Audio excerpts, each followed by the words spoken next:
Hello everyone, welcome to Corners of Maths class. Perimeter of this figure.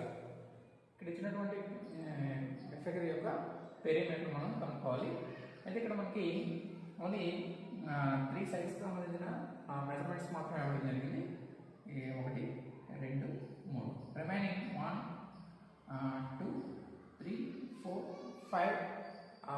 5 sides కి సంబంధించినటువంటి measurements మనకు తెలియదు.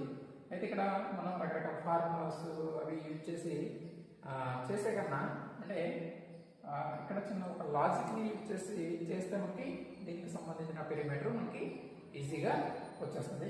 అది ఎలా అంటే ఇక్కడ నుంచి స్టార్ట్ అయ్యి ఇక్కడ వరకు ఎంత దూరం అయితే అంటే రైట్ సైడ్ ఎంత దూరం అయితే నడుస్తారో అనుకుందాం, రైట్ సైడ్ ఎంత దూరం నడుస్తారో అదేవిధంగా లెఫ్ట్ సైడ్ నడిచిన దూరం కూడా సేమ్ అంతే ఉంటుంది. మీరు అబ్జర్వ్ చేస్తే అంటే ఈ డిస్టెన్స్, అలాగే ఇక్కడి నుంచి ఈ డిస్టెన్స్, ఇక్కడి నుంచి ఈ డిస్టెన్స్, ఈ 3 పార్ట్స్ కలిపితే ఎంతో అంటే రైట్ సైడ్ నడిచిన దూరం కూడా అంతే ఉంటుంది.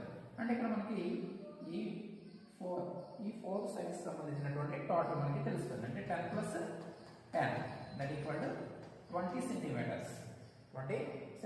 ఇక డౌన్ ఈ కిందకి ఇక్కడి నుంచి ఇక్కడ వరకు డౌన్ ఎంత అయితే దిగుతాడు అంటే ఇది ప్లస్ ఇక్కడ ఒక డౌన్ ఉంది, ఇది ఈ 2 డౌన్స్ ఎంత అయితే ఉంటుందో మెజర్మెంట్ ఈ అప్ మీరు ఇది ఇది ఈ 2 అప్ యాడ్ చేస్తే మనకి ఆ డౌన్ దిగినటువంటి దానికి ఈక్వల్ అవుతుంది.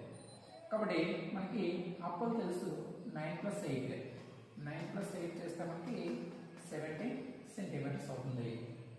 9 + 8 17 అంటే ఇప్పుడు 17 + 17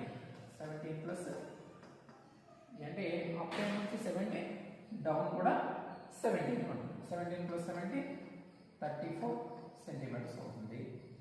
కాబట్టి టోటల్ ఏమవుతుందంటే మనకి 54 సెంటీమీటర్స్ మనకి total perimeter of this figure.